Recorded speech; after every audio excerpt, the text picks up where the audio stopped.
राम राम भक्तों। तो आज सुनिए प्रेरक कहानी चार साधु और चोर। चार साधु थे। वे शहर के पास एक जंगल में रहते थे और भगवान का भजन स्मरण करते थे। उन चारों साधुओं की अपनी अलग अलग एक निष्ठा थी।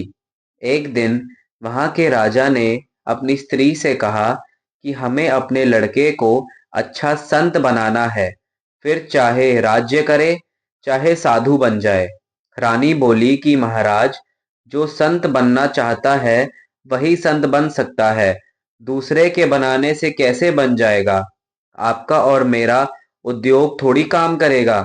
राजा ने कहा, इसका एक उपाय है, सत्संग। सठ सुधरहि सत्संगति पाई, पारस परस कुधात सुहाई। रानी बोली कि ऐसा कोई अच्छा संत है जिसके पास लड़के को भेजे? राजा बोला कि यहाँ पास के जंगल में चार अच्छे संत रहते हैं, उनके पास लड़के को भेज देते हैं। इस प्रकार राजा और रानी बातें कर रहे थे। रात्रि का समय था। देवयोग से एक चोर जो चोरी करने के उद्देश्य से वहां आया था, छिपकर उनकी बातें सुन रहा था। उस चोर के मन में आया कि चोरी करने से तो मैं फंस सकता हूँ, पर साधु बन जाऊं तो काम बन जाएगा। राजकुंवर आएगा और मेरा चेला बन जाएगा, फिर चोरी करने की क्या जरूरत है। चोर ने गेरुआ वस्त्र पहन लिए और जंगल में चला गया। उसके मन में आया कि कोई पूछेगा तो मैं क्या उपदेश दूंगा। ऐसा सोचकर वह चार संतों में से पहले संत के पास गया और पूछा कि महाराज, कल्याण कैसे हो? संत ने कहा, भाई, किसी का जी मत दुखाओ, किसी को दुख मत दो, दिल किसी का मत दुखा, यह दिल खुदा का नूर है। चोर बोला, और महाराज? संत बोले, और की जरूरत नहीं, इस एक बात से ही काम बन जाएगा। चोर दूसरे संत के पास पहुंचा और बोला कि महाराज, मैं कल्याण चाहता हूँ, कोई उपाय बताओ। संत बोले, कभी किंचन मात्र भी झूठ नहीं बोलना, सदा सत्य ही बोलना, चाहे गला क्यों ना कट जाए। जैसे देखा, जैसा सुना, जैसा समझा, ठीक वैसा का वैसा कह देना। सांच बराबर तप नहीं, झूठ बराबर पाप, जाके हृदय सांच है, ताके हृदय आप। चोर बोला, और कोई बात? संत बोले, और की जरूरत नहीं है। अब वह चोर तीसरे संत के पास गया और बोला कि महाराज, मेरा कल्याण कैसे हो? संत बोले, सीधी सादी बात है, रात दिन राम राम करो, जुगती बताओ जाल जी, राम मिलन की बात, मिल जासी ओ माल जी, राम रटो दिन रात। चोर बोला, और कोई उपाय? संत बोले, और उपाय की जरूरत नहीं है। अब वह चौथे संत के पास पहुंचा और बोला कि महाराज, कल्याण कैसे हो? संत बोले, भाई, एक भगवान के शरण हो जाओ, मन में यह बात अटल रहे कि मैं तो केवल भगवान का हूँ।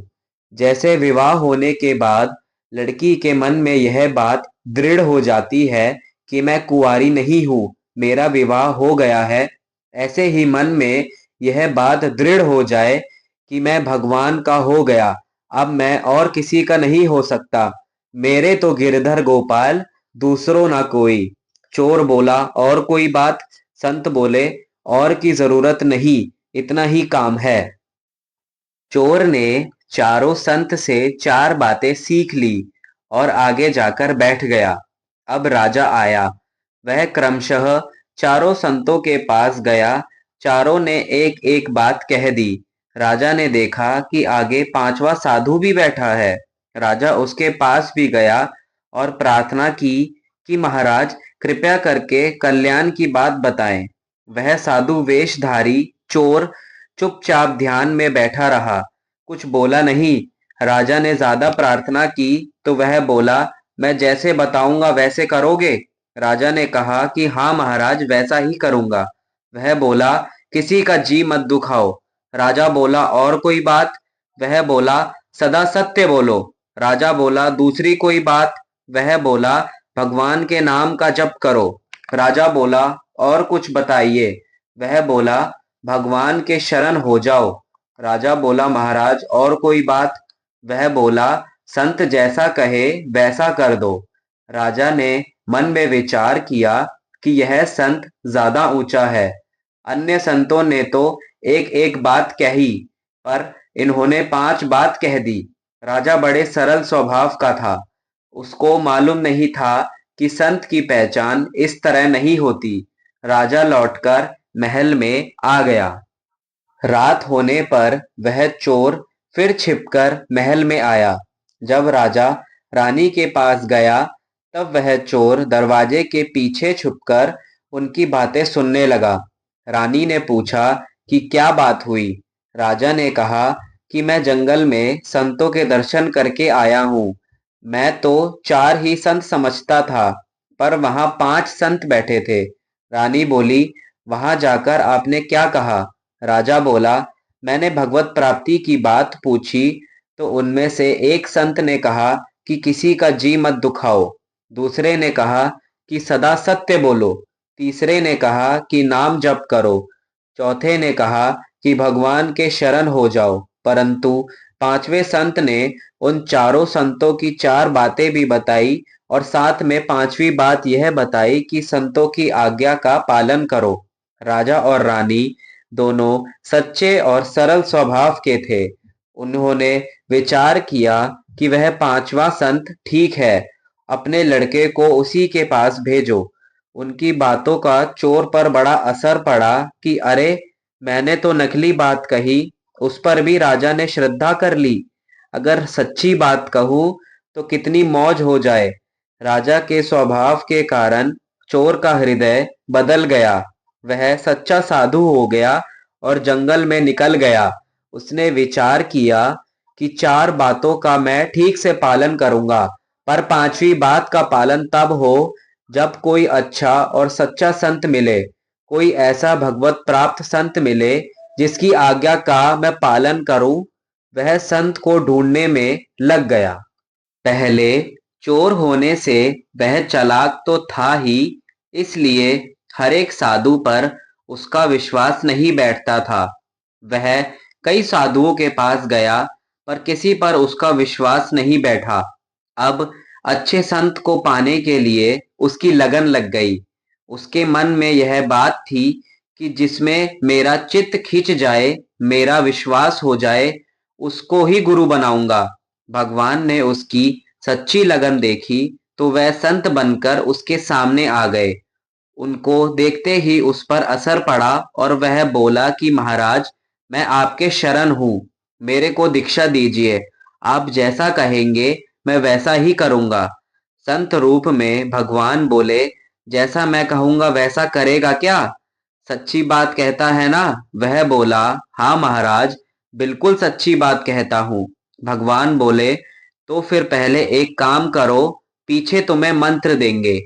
तुम यह काम करो कि जो किसी का जी नहीं दुखाता हो उसका सिर काट कर लाओ, और जो सत्य बोलता हो उसका सिर काट कर लाओ, और जो नाम जप करता हो उसका सिर काट कर लाओ, और जो भगवान के शरण है उसका सिर काट कर लाओ। ये 4 सिर काट कर लाओ, फिर तुम्हें दीक्षा देंगे। उसने सोचा कि यह चारों तो एक ही जगह बैठे हैं, काम आसानी से बन जाएगा। वह तलवार लेकर भागा भागा गया, पर रास्ते में ही विचार आया कि मैंने यह नियम लिया है कि किसी का जी नहीं दुखाऊंगा, पर जी दुखाना तो दूर रहा, मैं तो गला ही काटने जा रहा हूँ। उसको विचार हुआ कि यह काम मेरे से नहीं होगा। उसमें सद्बुद्धि पैदा हो गई। वह भागा भागा पीछे आया। भगवान ने पूछा, ले आया क्या? वह बोला, हाँ ले आया हूँ। भगवान बोले, कहाँ है? वह बोला, मेरे एक सिर में चारों बातें हैं। मैं कभी किसी का जी नहीं दुखाता, सदा सत्य बोलता हूँ, नाम जप करता हूँ और भगवान के शरण हूँ। ये चारों बातें मेरे में हैं, अतः मैं अपना ही सिर काटकर आपको देता हूँ। भगवान ने कहा, बस अब सिर काटने की जरूरत नहीं, मैं तेरे को दीक्षा देता हूँ। भगवान ने उसको दीक्षा दी और वह अच्छा संत बन गया। इस प्रकार चालाकी से 5 बातें धारण करने से भी चोर को भगवान मिल गए और वह संत बन गया। अगर कोई अच्छे हृदय से 5 बातों को धारण कर ले तो फिर कहना ही क्या। जय सिया राम।